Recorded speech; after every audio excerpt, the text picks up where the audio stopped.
So, you want to invest in apartments? How do you find the deals? How do you structure payments in a syndication? In this episode, you'll find the answers to those questions and more. Enjoy the show. So, Mike, how does your team structure the syndications? We structure our syndication as a 70-30 split typically, where 70% is our limited partners side. They get the lion's portion. Those are typically our A-class investors. And then we have a B side, which is the general partner, and we get, the 30% side. In that structure, though, we as the general partner have to put in a little bit extra work in order to get rewarded a little bit more, right? Because like I said, that lion's portion does go back to the limited partner, to the LP in the deal. And because we know their success rides on our success. And we have to create an environment that would want them to come back and do the next deal with us. You can see the two terms that one should know about, especially with the multifamily syndication deal. There's going to be plenty of folks that's going to be part of the deal, attorneys, lenders, even pointed out brokers. The two we wanted to focus on with this and we wanted to be key on is your position.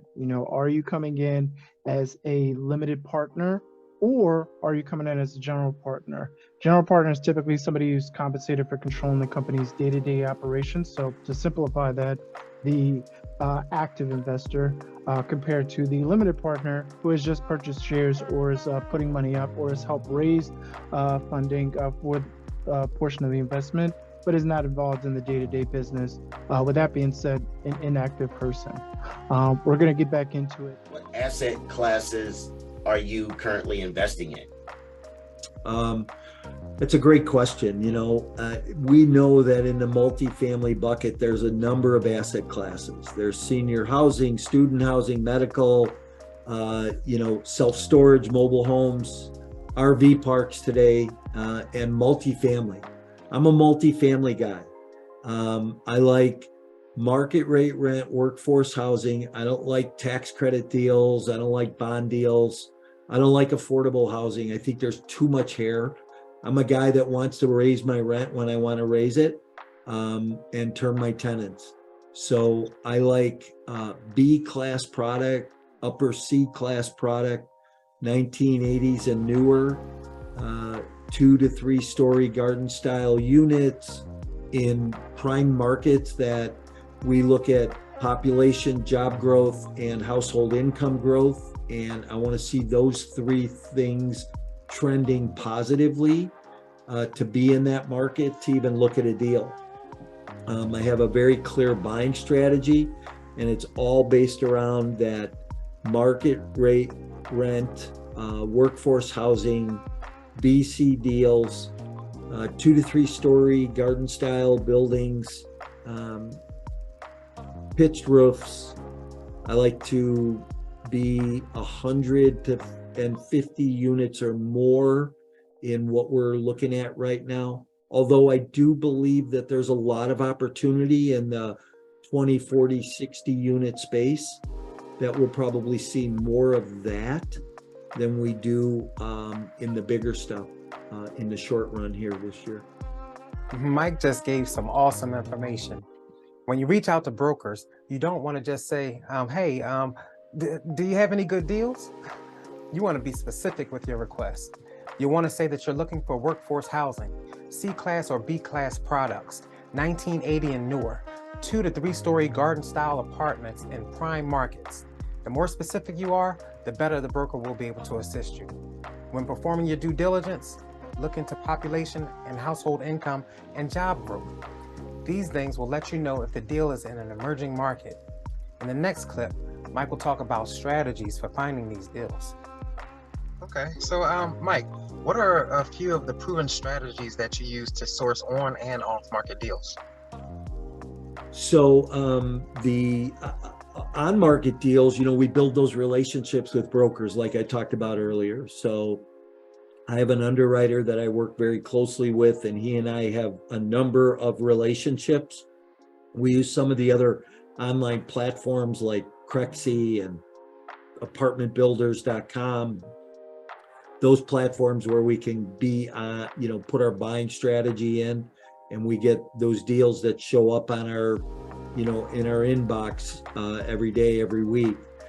And off-market deals, we will look at wholesalers only that do not recycle deals. I don't want anything recycled from a wholesaler. And we can pretty much tell because we keep a running list of everything that we've underwritten. And we can go back and take a look and see if that deal was recycled or not. And then, we are in the process of putting together independent owner data that we can go drop into a market, do direct mail, pick up the phone and start calling owners directly and seeing if they're willing to sell. So you just mentioned dropping into a market, which kind of goes back to my earlier question, what asset classes, what markets basically are you investing in? Meaning only primary in the Southeast? Are you doing secondary? And secondarily to that question, what population do you look for in an area in order to invest? Yeah. So we don't really look at population, but we look at population growth. So I like the corridor, the I-5 corridor, 35 corridor between Tampa and Orlando, right? You've got Tampa, Lakeland, Ocala, all those cities that are, Tampa's a secondary market, but it is, and then it has some tertiary markets outside of there that are strong, like your Lakeland or your Ocala. I want to see population going up. And I don't mean just last year that they had a 2% blip, growth blip, but I want to see a trending 20-month, 30-month population growth. I know if population is growing, jobs are growing. If jobs are growing, household income is going up. And I need household income to be going up because I, as an owner operator, I have a standard in place that I want to raise my rent, but you have to earn 3 times the amount of what rent is. So if I take over a property that's at $1,000 a month, and the area medium income is $36,000, I know I'm good. But if I want to raise that rent to $1,500 a month, and my medium area income has to be $45,000 a year in order for me to do that. So those are the trends I look at in those markets. If I'm looking at markets today, I want to be in that Dallas, Fort Worth metroplex. You've got outlying markets there of McKinney and Denton and Plano that make a lot of sense. Houston, I like as a market. I like Atlanta still. I like Tulsa. Freddie just said Tulsa's the number 3 market for 2023 outlook. So, there's a saying that says if you follow the smart money, you won't make too bad of a mistake ever. So we try to follow the smart money, the Blackstones of the world, the large capital guys. I think in the multifamily space, there's 3 tiers of syndicators, right? You've got your Camdens of the world, your institutional kind of buyer that deals mostly with your hedge funds and endowments. And then you've got your middle markets guy that might be, maybe 80 million in size in the assets, or up to 80 million, 20 to 80 million. And then you've got your lower tier where I think we really spend most of our time as groups, right? Up to that 20, 30 million in asset value purchase. So. He mentioned where he actually buys that Southeast corridor. Not to bring politics into it, but those are red states. Those are more landlord friendly states. Okay. That's one thing that when you're trying to decide where you want to buy, things like that, you have to take that into consideration. areas that are landlord friendly, because this is a business. At the end of the day, it's a business, and we cannot, unfortunately, allow people to stay in our buildings for free. Another thing, another thing is invest in your backyard, okay? Because your backyard probably better than most. If you're just starting out, I would definitely say look into your backyard.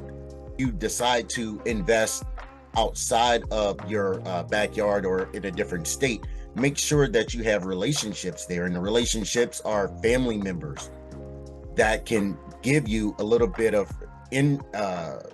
information and research and due diligence on what's going on in that specific market. He also mentioned primary markets, secondary markets, tertiary markets. If you're unfamiliar with those, primary markets are markets where the population is 5 million or greater. Secondary are markets where the population typically is between 1 million and 5 million. And tertiary markets are where population is less than 1 million. So again, that goes along with your buying strategy. Know exactly where you want to invest, and also make sure that where you're investing, there is population growth, job growth, and there's other many factors that goes into your buying criteria. Now we'll hear Mike talk about how he's meeting new investors.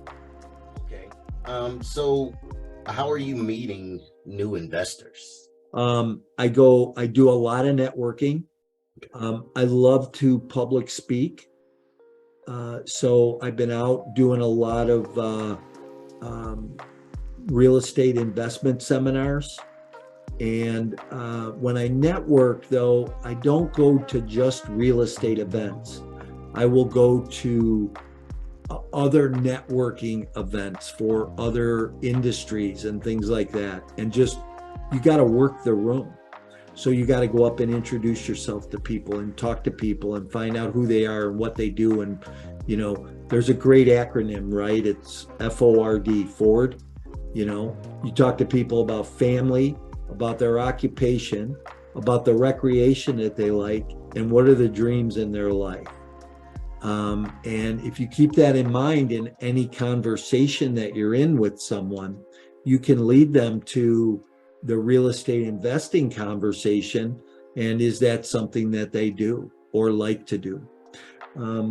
I do a lot of LinkedIn outreach. I push the envelope on LinkedIn, driving people to a webinar or a series of webinars that I do on building generational wealth.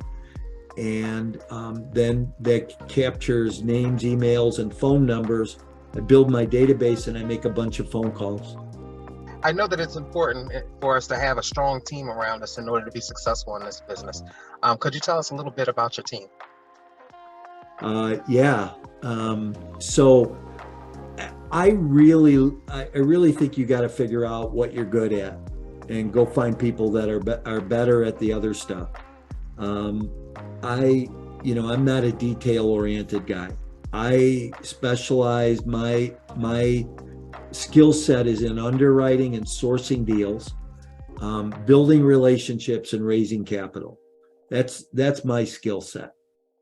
But I'm not the guy who likes to read documents. Give me a PPM that's 50 pages long and I'm asleep by page 3, and have to start again tomorrow. I don't like that, but I have a partner who's really great at it. And she keeps the I's dotted and the T's crossed, reads the PPM, the LLC, takes care of the insurance, the funding, the investor portal, the investor documents, subscription agreements, all of that, handles the details, right? I'm a big picture visionary kind of guy, so I like to build the business. I have another partner who's really good at the construction side, buying product, keeping costs down, looking at that. So we come together as that team, and we all do asset management, participate in that function. We all do some of the day-to-day details that need to be done. But, from a big picture, that's really how our team operates. And then, of course, we have a KP or a few different key principles that we could go to that would come in and have balance sheets big enough to sign on deals and, bring earnest money deposits to the table and things like that. As you heard, a little bit more details as far as that team structure outside of what I was talking about before with the LP and GPs. So for here, you really need to find your niche. You really need to see what you're strong at, what you're capable of doing. And I'm going to give you the answer: underwriting. The reason why I say that is that I had the honor and opportunity of being a panelist for Mike Morawski's virtual multifamily summit.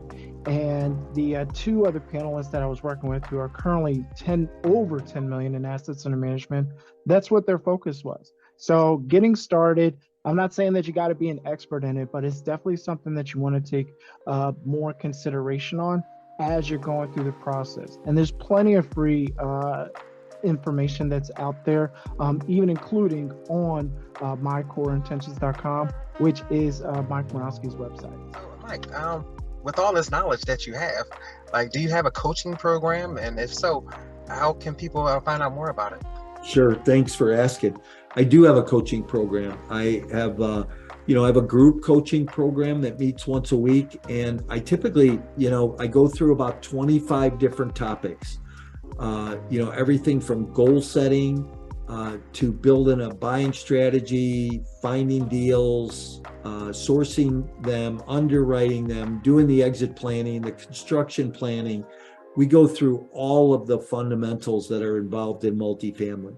But I also have some one-on-one coaching, where maybe somebody wants just some specific coaching on something, and we work together for a couple of months on something like that. Or somebody wants a big program. They want somebody to hold their hands through it, and then we ultimately partner on a deal together. So, I do offer different levels of coaching for people who want the business. I really like to work with people who want it as much as I want it, right? People can find me on social media. Anywhere you hang out, I probably am there. Instagram and LinkedIn and Twitter and TikTok you can, I love to network. So reach out to me directly by email at mike@mikemorawski.com. And, if your listeners want a book, they can go to mycoreintentions.com/free and download an ebook version of Exit Plan, your complete guide to multifamily investing and why you need an exit plan before you buy. I want people to know how to maximize their profit. That's why I wrote that book. And I also do a couple podcasts. So Multifamily Unplugged, which airs on Saturdays at 10 a.m. on Facebook, LinkedIn, and YouTube. My YouTube channel is just loaded with tons of content that's free. Go learn how to do this business. So A lot of the past guests, Mike, we'll ask them, hey, what are your top 3 books outside of the Exit Plan? And I know you got a couple others as well. What are your recommendations? And I want to do it at levels. So one book for somebody who's just getting started, another book recommendation for somebody who's like 2 to 3 years in the game. They got a couple of deals under the belt, but they're struggling for that second one. And then somebody like you, being a chief investment officer, founder of your company, what book would you recommend for those that are at the top and looking to scale to that international growth? Yeah. So I'm gonna give you a couple of different books, like you asked for. I'd be remiss if I didn't say the Bible first. In Scripture, there's 2,000 verses about finance and business building. For me, that's the first book in my life. If you're a new investor, I think that Gary Keller wrote a book. Gary Keller owns Keller Williams Real Estate, founder. but he wrote a book called The Millionaire Real Estate Investor. And I believe that for a new investor, timeless principles on real estate investing. I think we need to start with fundamentals and basics and learn how to build that foundation. And Keller's book does that. And then from a syndication standpoint, Brian Burke has a book out called The Hands-Off Investor. And The Hands-Off Investor is a higher level look at syndications for the active investor as well as for the passive investor. Reading, learning how to vet a sponsor, how to get involved in a deal, how to run a deal, how to raise capital. I think that those are really two of the best books out there for real estate investing.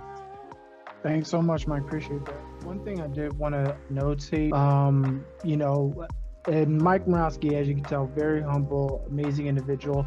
But there's actually two other books that I want folks to take advantage of. So when you go to mycoreintentions.com/free, not only the exit plan, but multifamily fundamentals, as well as 27 must-ask questions, when you are looking at considering a deal.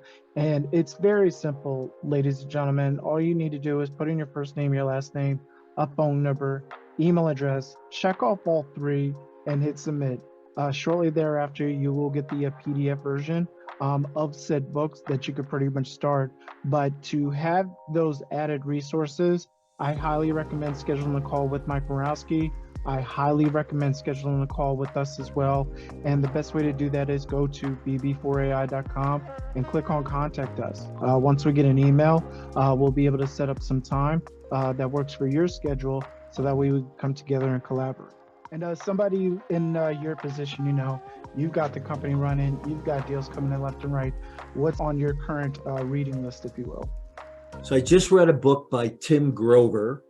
Tim Grover was a personal coach for Michael Jordan, Kobe Bryant, LeBron James, a number of other NBA stars. And that book is called Winning. And if you need a kick in the butt or some strategy about getting out of bed in the morning and doing this thing because you're a little bit discouraged, go read Tim Grover's book, Winning. Wow, I feel like we just went through a master class of apartment investment. Thank you so much. Yeah, this is greatly, greatly appreciated, man. Yes, thank you very much for coming on the show, Mike. Hey, thanks for having me, guys. I appreciate you and all the stuff that you do for your community. I want to applaud everyone for coming tonight, because it shows that you understand that with the right building blocks, you can build the perfect foundation for your apartment investing career. Be safe and be awesome. Here's who's next on Building Blocks for Apartment Investing. Clive Davis Esquire is coming to the show. Clive has a 20-year background as a corporate transactional lawyer. In 1999, he purchased his first duplex. Since then, he founded Park Royal Capital and expanded his portfolio to nearly 2,000 units. This is an episode that you don't want to miss.